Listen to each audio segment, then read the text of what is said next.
बुद्ध अपने प्रवचनों में उनके शिष्यों को बहुत सी कथाएं सुनाते थे। यह कथा भी उन्हीं में से एक है। कभी किसी काल में किसी नगर में राम और श्याम नाम के दो धनी व्यापारी रहते थे। वे दोनों ही अपने धन और वैभव का बड़ा प्रदर्शन करते थे। एक दिन राम अपने मित्र श्याम के घर उससे भेंट करने के लिए गया। राम ने देखा कि श्याम का घर बहुत विशाल और 3 मंजिला था। 2500 साल पहले 3 मंजिला घर होना बड़ी बात थी और उसे बनाने के लिए बहुत धन और कुशल वास्तुकार की आवश्यकता होती थी। राम ने यह भी देखा, नगर में सभी निवासी श्याम के घर को बड़े विस्मय से देखते थे और उसकी बहुत बड़ाई करते थे। अपने घर वापसी पर राम बहुत उदास था कि श्याम के घर ने सभी का ध्यान खींच लिया था।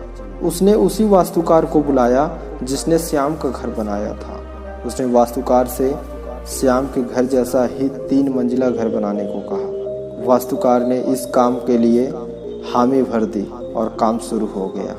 कुछ दिनों बाद राम काम का मुआयना करने के लिए निर्माण स्थल पर गया। जब उसने नींव खोदे जाने के लिए मजदूरों को गहरा गड्ढा खोदते देखा तो वास्तुकार को बुलाया और पूछा कि इतना गहरा गड्ढा क्यों खोदा जा रहा है। मैं आपके बताए अनुसार 3 मंजिला घर बनाने के लिए काम कर रहा हूँ। वास्तुकार ने कहा, सबसे पहले मैं मजबूत नींव बनाऊंगा, फिर क्रमशः पहली मंजिल, दूसरी मंजिल और तीसरी मंजिल बनाऊंगा।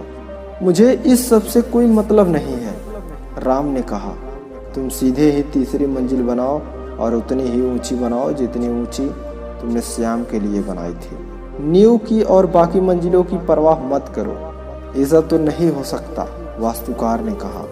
ठीक है, यदि तुम यह नहीं करोगे तो मैं किसी और से करवा लूंगा, राम ने नाराज होकर कहा। उस नगर में कोई भी वास्तुकार नींव के बिना घर नहीं बना सकता था। फलतः वह घर कभी न बन पाया। अतः किसी भी बड़े कार्य को संपन्न करने के लिए उसकी नींव सबसे मजबूत बनानी चाहिए एवं काम को योजनाबद्ध तरीके से किया जाना चाहिए।